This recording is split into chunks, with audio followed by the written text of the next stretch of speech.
I've given a lot of thought on how I'm going to introduce this next speaker, but I don't think I have the words because, he's one of my greatest friends. We made Skepticon together. We sing Tenacious D in my car together. He's awesome. He's just amazing. And JT, I know I'm probably messing this whole thing up, but I love you, and I'm glad you're speaking here at Skepticon, and rock it, man. JT Eberhard.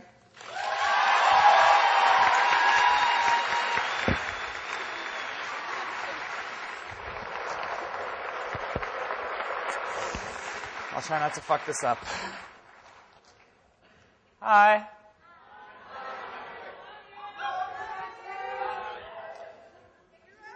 There's a lot of you out there. I don't think I'm going to give a talk. I'm just going to sit here and let you guys yell things. Starters. This thing is free.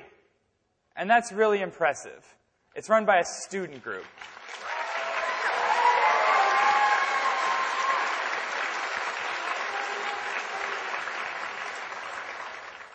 A lot of work goes into this. I'm fully aware of that. And whenever we have a baby or a pet project like Skepticon was for me, it's always so hard to let go of it. And the group that's taken it over, Katie Hartman, Blythe, Lauren, Rob, Ryan, and everybody else involved, has turned it into something I never dreamed it could have been. And I want you guys to stand up and give them a round of applause because they're fantastic.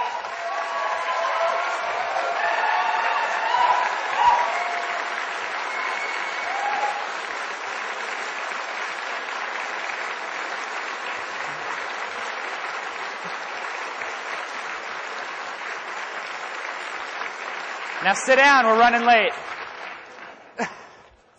My name is JT Eberhard. I work for an organization called the Secular Student Alliance in Columbus, Ohio. And there are some SSA groups in the house. If you guys haven't filled out your affiliation renewals for this semester, do that, please. I was also asked to give a brief plug for Reason Fest, the Soma group in Lawrence at KU. Who makes up about half the audience. They're running that in February. I'm going to be speaking there and doing a debate. Skepticon created a wave of free conferences run by student groups, and theirs is one of the best out there. If you're in the region, seriously consider going. Also a plug for weareatheism.com. I'm going to talk a little bit about coming out of the closet, and it's such an important thing. Check out their website. Everyone's been asking me to sing all week, and I'm going to sing one more thing. Gail Jordan is here from Tennessee, and it was her birthday yesterday, along with Deanie from the same group. So we're going to sing Happy Birthday to Gail and Deanie. 1, 2, 3. Happy birthday to you. Happy birthday to you. Happy birthday, Gail and Deanie. Happy birthday to you. Thank you for that. Happy birthday, guys.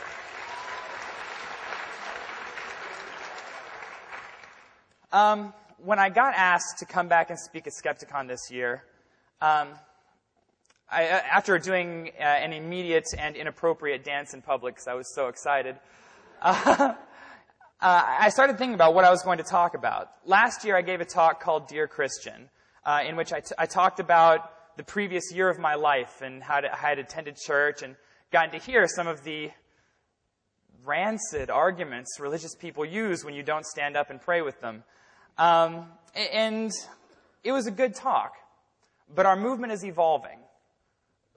The way we approach things is changing, and to come in here and do a talk on how to beat a bunch of religious arguments isn't really something we need anymore. I mean, you guys know how to beat the first cause argument. You know how to beat the fine-tuning argument. And if you don't, there are people who do it a lot better than me. Buy Richard Carrier's book, Sense and Goodness Without God. It's a manual for that stuff. So the topic I eventually wound up on was mental illness. And I decided on this talk because it's a way I can have a chance at changing the minds of everybody in the audience. So whereas I didn't need to tell everybody how to beat religious arguments, I really think I can get to everybody here in some way. The most recent numbers tell us that either 22 or 23% of Americans have a mental disorder of some kind. So I'm looking down in the front row right now. I count 14 people. 4 of them probably have a mental disorder. Extrapolate that back through this entire house. Watch a football game. One of the offensive linemen has a mental disorder. He has fame, he has money, he has the respect of millions, and he has a mental disorder. Probably something that leads to some kind of depression. And so, I'm talking to all of you in the audience who have a mental disorder because a lot of them don't know what to do with it. They don't know that they can live a life that is somewhat close to normalcy. And I'm talking to the rest of them because those people need you. This is an invisible disability that ends lives. Of all the mental illnesses, anorexia, which happens to be my little baby, has the highest death rate of any mental illness. And it's higher than a lot of other conditions that are not relegated strictly to the mind. The myths and ignorance about mental illness touch all of us. And which is why it was so important for me to come in here and talk to you guys about this. Now, in Des Moines this year at the American Atheist National Convention, I gave a talk called Coming Out Skeptical, with the title borrowed with permission from John Corvino, in which I talked about the importance of coming out of the closet as atheists for a number of reasons. Someone may think that atheists are all evil, but they may not think their son is evil, or their brother, or their parents. It's a way we normalize the things that are burdened by stigma. And it's a way we make the world a better place. And it's a tremendous power that's available to all of us that isn't actually even available to Richard Dawkins himself. And I realized in May of this year that by not coming out about my mental illness, that I was being a hypocrite. And that's a pretty shitty way to live life. Most of you who know me know I'm a very happy person. Most people who have mental illnesses are. Which is why it's such a problem. There's no pain telling you you're sick. There's nothing generally hinting to the people around you that something's wrong. So it's something we need to know to look out for. So, I'm going to take the first half of my talk and try to put a bit of a face on mental illness by explaining what it's been like for me. Bear with me. How many people have insecurities about their body? And freaking all of us. And I did too growing up. And I thought it was no different than anybody else. And then I started feeling subtle changes to my life. Everywhere I went, I didn't enter the room looking for other human beings. I entered the room looking for reflective surfaces. A mirror, a puddle. Something where I could just look at myself, not because I was shocked about what I would see, but just hoping that it would have changed somehow. And this began to dominate every facet of my life. I couldn't speak to somebody about the weather or about video games or about Skepticon without this just being the predominant thing on my mind. And I started to drift out of conversations because I couldn't think about anything else. And after that, everything started to affect me in very odd ways.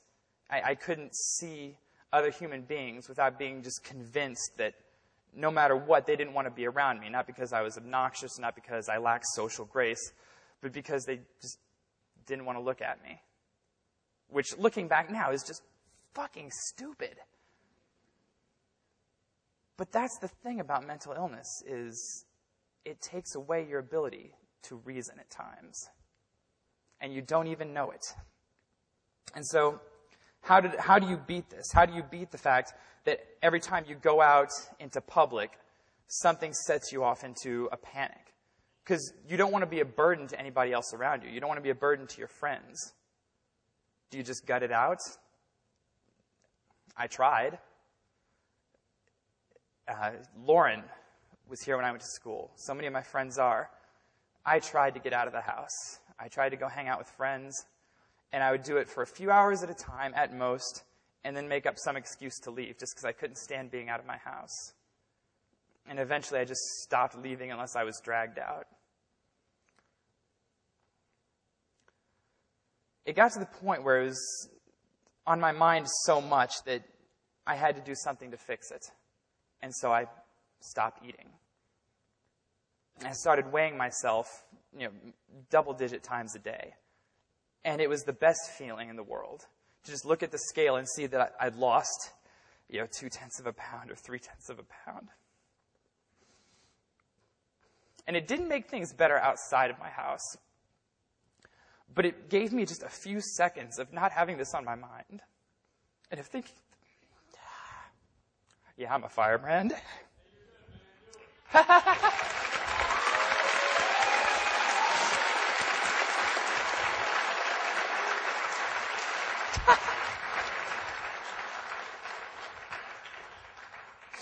Rawr. I love you too. And it didn't fix what was going on outside, but it gave me a brief reprieve, which was pretty swell. And it told me that maybe if I just kept losing enough weight, this whole problem would get fixed. And it never did. It's kind of the nature of the beast with that. But my friends started to notice that I wasn't hanging out as much. And they tried everything from interventions to dragging me over to their house and cooking for me, and just throwing food in front of me. And the thing is, to an anorexic, it's not as simple as just picking the food up and putting it in your mouth and chewing. It's like jumping out of an airplane. You know that you're safe. You know there's virtually no chance this can go wrong. And you just can't make yourself do it because your brain's telling you that this is death. This is that reprieve you get every time you weigh yourself. This is going to take it away from you. My friends told me, my friend Amber told me, by not eating, your body's eating away at your organs, and it's eating away at the brain you kind of need. You should probably start eating. But to the anorexic, it's not about being healthy. You can't say, not eating is keeping you from being healthy. Because we don't care. We don't care if we're healthy. We don't care if we're trimming away years off of our life. We just care that people can look at us. So there's no real motivation to eat there.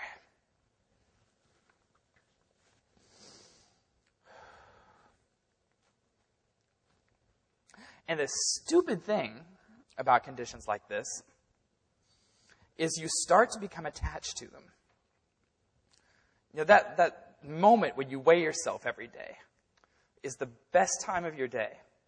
And any time someone says, you need to get rid of this condition, you need to change this, to the anorexic, they're trying to take that away from you.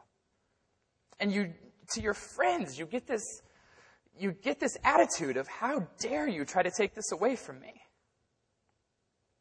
And it traps you. I had a friend tell me before I came up here, quote unquote, you're going to be a pussy, aren't you? And I swore that I wouldn't. And I lied. Atheist, no moral compass. I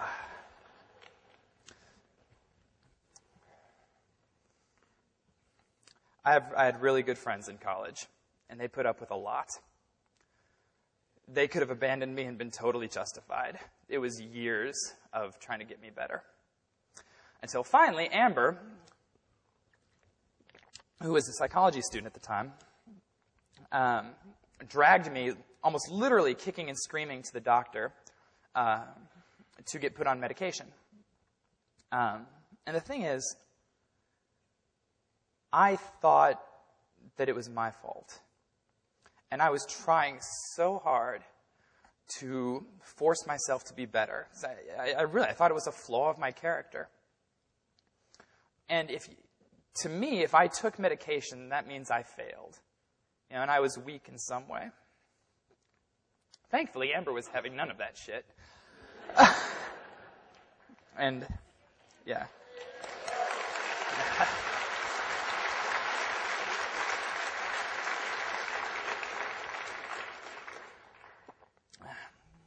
And she even went with me to the doctor.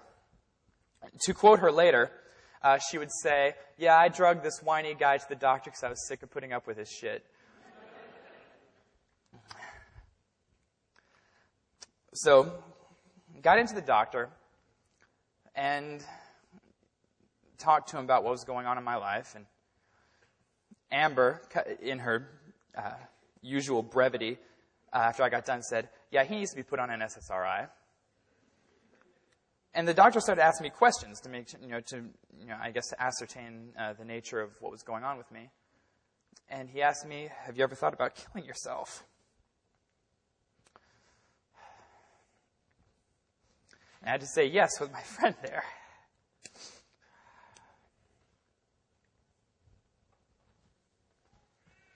And twice I had been close to doing that. And so he prescribed me an SSRI called citalopram. We got out of the doctor's office, and Amber, thankfully, was anticipating what was going through my head. Put the pill in my hand, had a bottle of water handy, and told me to take it. And I did.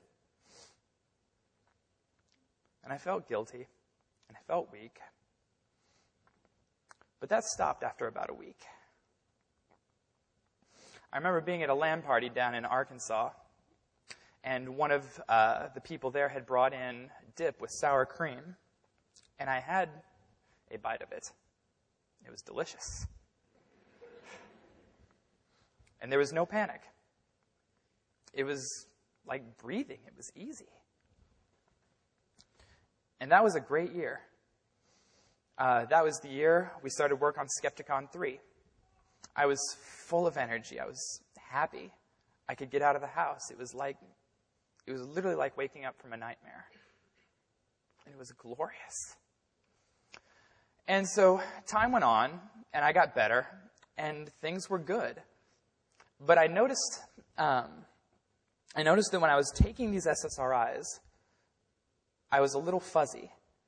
I couldn't solve puzzles as well. I couldn't recall facts as quickly. And because I was doing debates and I was doing some minor speaking and general antagonism of religious people, that was kind of bugging me. And I had been on these things for a year and was better, and I was a bad skeptic and hadn't done my research, and I thought I was cured. And so I stopped taking them. And for about a year after that, things were good. I was in an excellent relationship. I have, as I always had, a great family life. Everything in my life was wonderful. Of course, everything in my life was wonderful when this whole thing set in, which is kind of the nature of the beast. Most people who are clinically depressed don't really have a reason to be clinically depressed. They just are. And then Skepticon 3 happened, and it kicked ass. And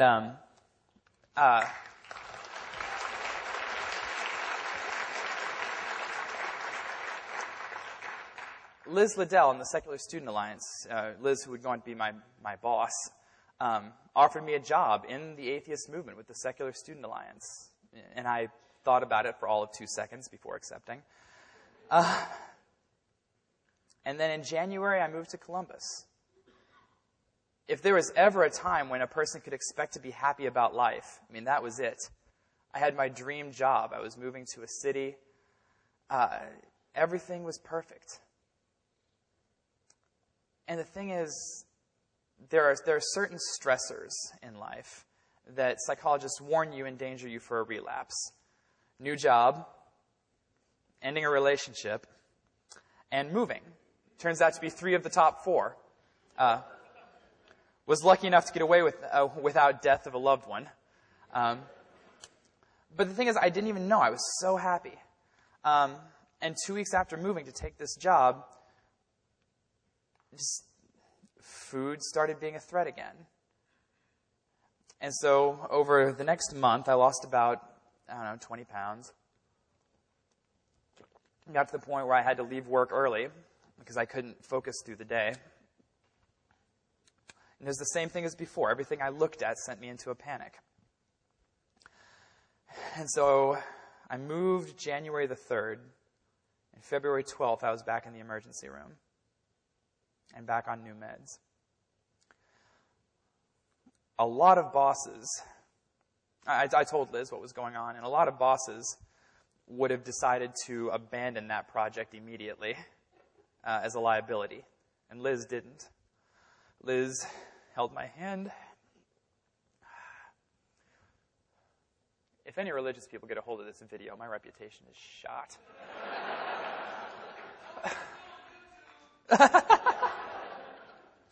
Liz held my hand, and I called her that night and told her that I need my brain for what I do. I can't live with the fuzziness. And Liz, in all her wisdom, told me, you with a fuzzy brain is better than you not being able to get through the day, which you'd think I would have figured out, but I was pretty depressed. And so every day, I gave her my bottle of pills, because there was a voice in the back of my head, not an audible voice like prayer or anything, just a temptation. Swallow the whole thing. Which is bad. So I gave it to Liz, and every day when I got into work, there was one right there by my computer. So I started taking them again. And things got better. I got to eat again. But the thing about this condition is, and as I would later learn, and I should have learned if I'd have done my research sooner, is it's not like having a cold. It's not something you get cured of. A serotonin deficiency in your brain is like an insulin deficiency in the rest of your body. It's not something that gets cured. It's something you manage. And when I stopped taking my pills, I was failing to manage it. But also, it can always jump up and bite you if you're not careful. And I wasn't careful. I got complacent. And in July of this year, I hit a particularly low spot that was worse than anything I'd ever been through with this.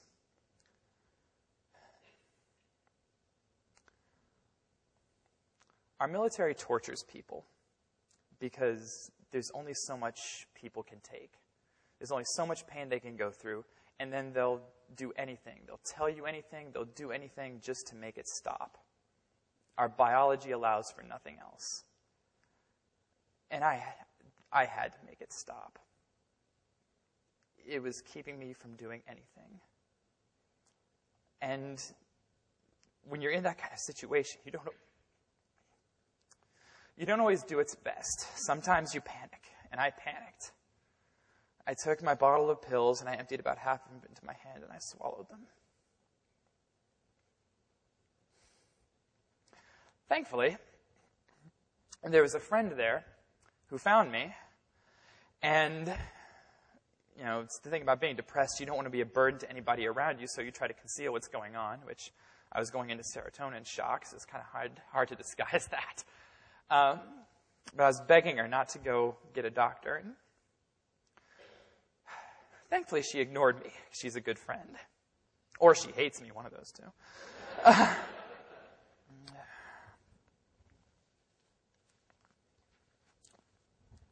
And I got to the hospital, and every single person I talked to was questioning me as though I had wanted to die.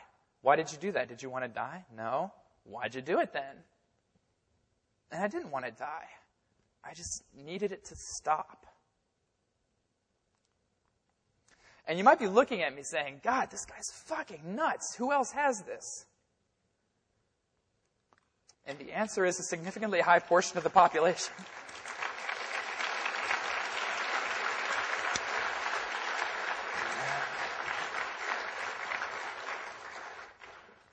So how have I managed it since then? My condition has transitioned. Whereas once I had what's called anorexia nervosa, which is the difficulty in eating, it's transitioned to anorexia athletica. I pretty much have to work out all the time. Recently, I had a particularly bad day where I went to the gym after a rough day at work, and I exercised until I threw up, and then went back out and exercised until I threw up again. And the whole time, I just hear my therapist's voice in the back of my head saying, this is, stop. You need to stop this. This is bad. And you just can't make yourself sometimes.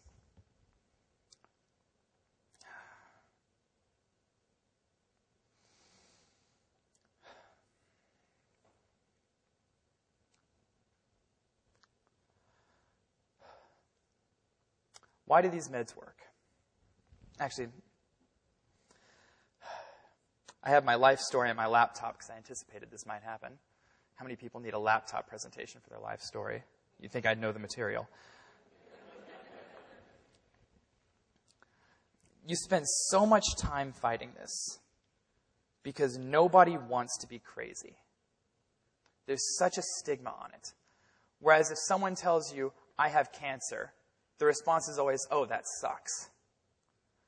But if you tell somebody, I see things that aren't there, or I can't make myself eat, a lot of times the response is, oh, you're crazy. Or, oh, why don't you just be better? And it doesn't work that way. The drugs I'm on, why do they work? How do they work? In your brain, you have these cells called neurons. And the space between them is called the synapse. And you have these little chemicals that send the information back and forth between the neurons. It's what tells you you're tired. It's what tells you you're hungry. And it's what tells you whether or not you're happy or sad. And there are two neurotransmitters, serotonin and norepinephrine, that control essentially whether or not you're happy. And if you don't have enough of them in the synapse, you're just going to be unhappy. It doesn't matter how tough you are. It doesn't matter how good your life is. You're going to be unhappy. It's like not having enough insulin. And whereas nobody blames a single person for having diabetes, society has a tremendous tendency to blame people for lacking those two neurochemicals. And people die on account of it. So, why should this be an issue for the secular community, for the skeptic community? How many people in here are pissed about homeopathy?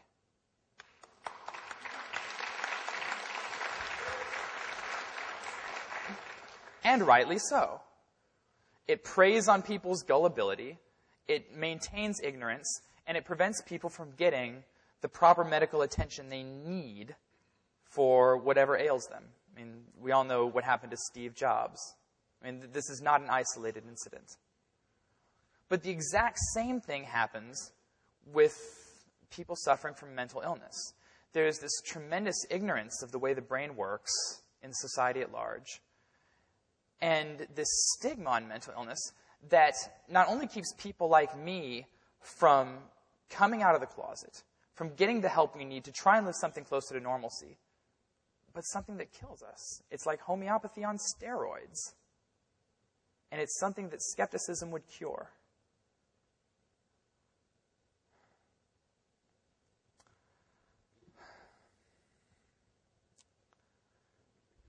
I had so many points I want to bring up, and I'm trying to sit up here and not be a pussy. Oh, thank you.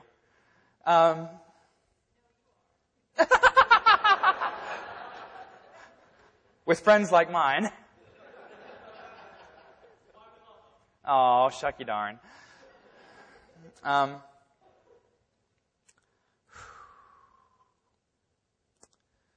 We could be leading the way with this. We oppose so many things that are anti-science. Religion, because it ends lives. We oppose psychics because they bilk the gullible out of their money. This needs to be something we take on for ourselves. And I'll tell you why. Trying to make myself better by force of will and trying to tough this thing out was hell. And this is coming from a guy who's read the Bible 4 times and spent a year going to church to give a talk last year at Skepticon. I mean, it was hell. And I never had a better day in my life than when I finally admitted to myself that I was crazy. Because it meant that it wasn't my fault. There was nothing I could have done. I was just sick. But it is. It is. I'll tell you something else that I didn't even bring up. When I first got into exercise, I was killing myself. I was working out a couple hours a day, really watching my diet. And after every workout, I would look in the mirror and I would think that I was getting heavier. I would literally see that I was getting heavier, even though I was going down belt notches. It was just so weird to me. And so I decided to start taking pictures to try and track my weight loss. And I noticed something. When I took a picture in my phone and held it up to the mirror, I would literally see two different images. And in summer this year, I got diagnosed with hallucinations on account of this. Another thing about admitting that I was crazy that was actually cool is then that got to be something really neat. It's like, I just wish I could show somebody that. It's so nifty. But I am crazy. And the thing is, the knee-jerk reaction shouldn't be to say, no, I'm not crazy. It should be to tell society that being crazy is like having cancer. It's not their fault. And there's treatment available that can help people live something that is close to a real life that they're not getting because nobody knows this.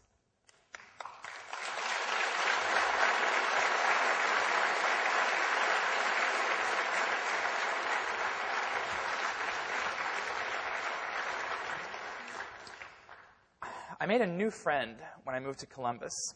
Her name was Natasha. And she had been diagnosed with bipolar 2 when she was young. And she'd been on medication all her life.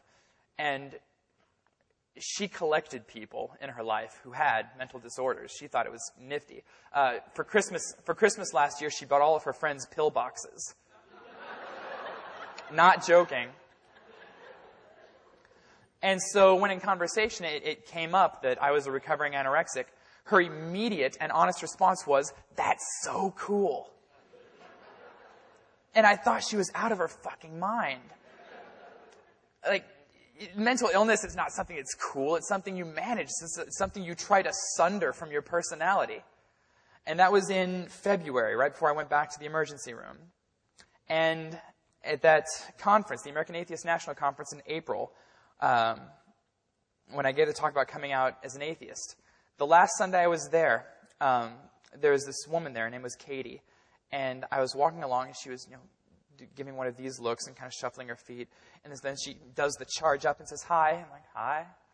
And she says, "I've been trying to get the nerve up to talk to you all day."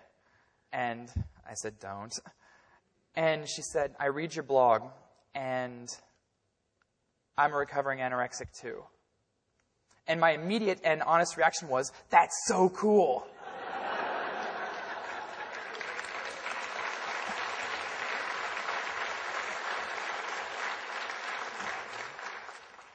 And I must have had the dumbest look on my face after I said that. She's like, "Are you okay?" And I was like, and I had just realized how far I had come with this.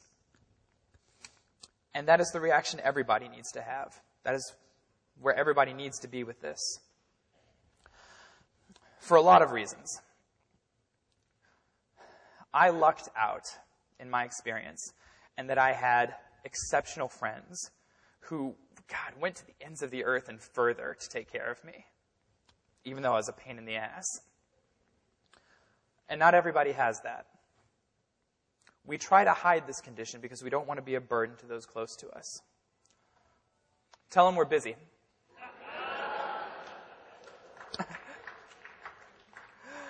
And so we can't count on those close to us to make it readily apparent that they're sick. They're trying to deny that they're sick, and they don't want to be a burden on you. You need to be looking for it. Because just like 4 people down here in the front row have a mental disorder, there are people in your life who have a mental disorder. And you may not even know it. And they need you. They don't only need you to drag them to the doctor and tell them that they're not weak, they're just sick.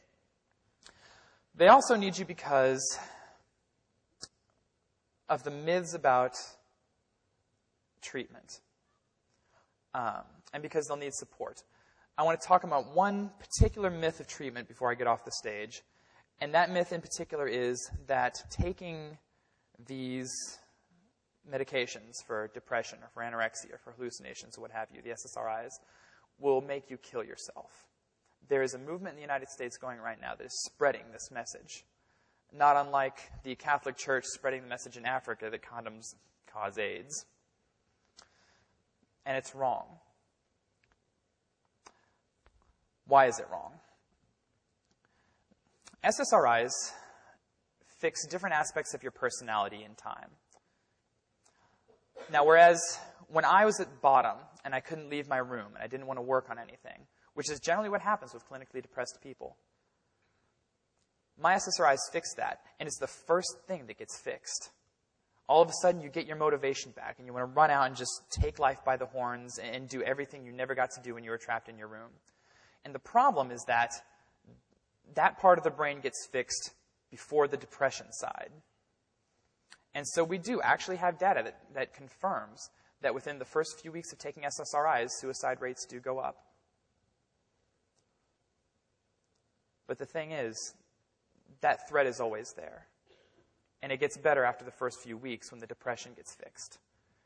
So if you're someone who doesn't suffer from a mental illness, and you know somebody who's just gone on medication, don't fucking leave them.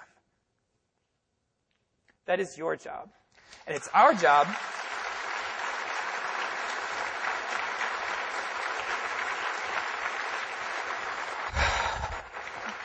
not only is it your job to be there for them, it's your job as skeptics to go out into the community at large and tell people that there's nothing wrong with being insane.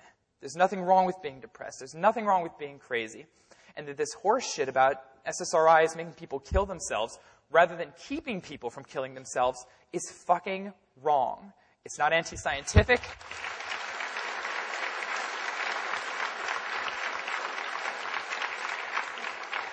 It's not merely a matter of irrelevant opinion. It is fucking wrong. And it's not going to get fixed until the skeptics and the members of the secular movement and the people who have never had an appreciation for bullshit go out and start challenging it.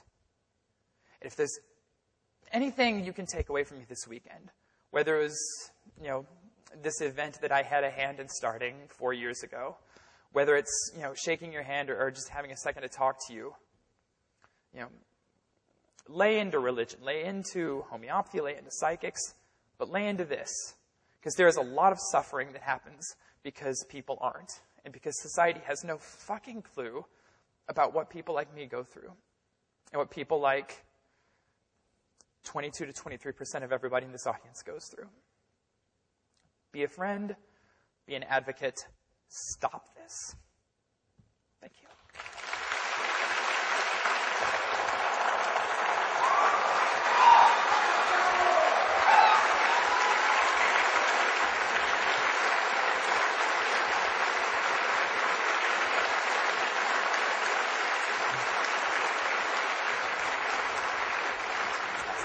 What'd you say? I love that. That's fantastic. Thank you.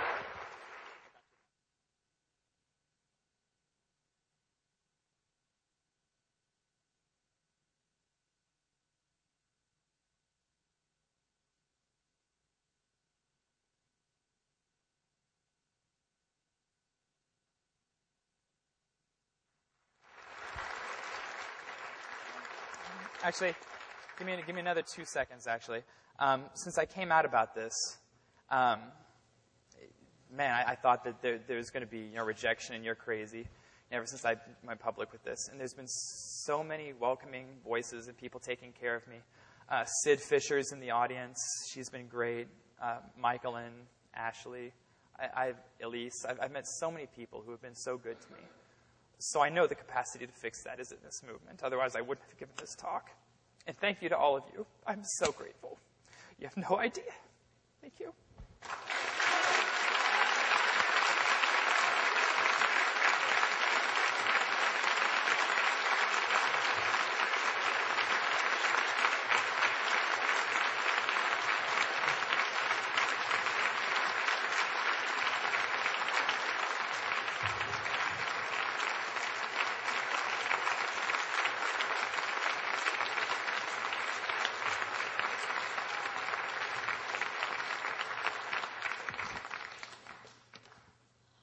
Okay. Where's... You bastard.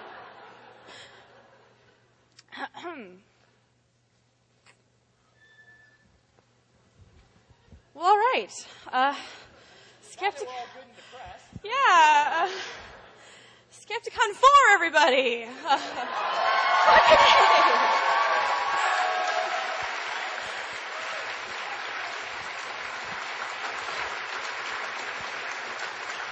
I'll see all you guys at Skepticon 5, by the way.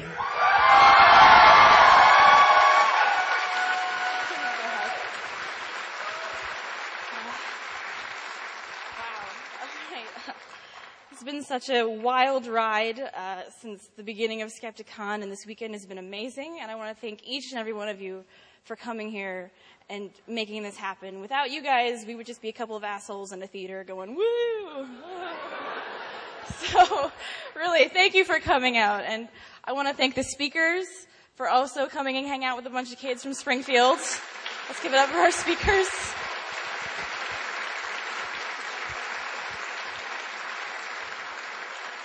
And I want to point out a few volunteers. Blythe, our stage manager, for making sure everything went smoothly. Blythe, wherever you are, thank you. And I want to thank Rob, our cameraman, for making sure that all of this can get on YouTube so anybody can watch it anywhere. Thank you, Rob.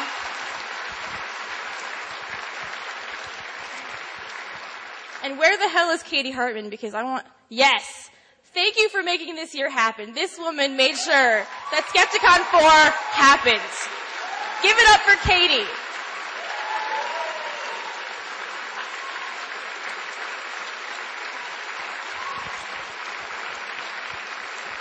It's all you. And before we go, support events like this, make events like this, donate to our cause. Buy a calendar. I'm totally in it. Buy a poster. Buy a pen. It's $1. I know you have $1. Go out there, spread the message of awesomeness. Thank you.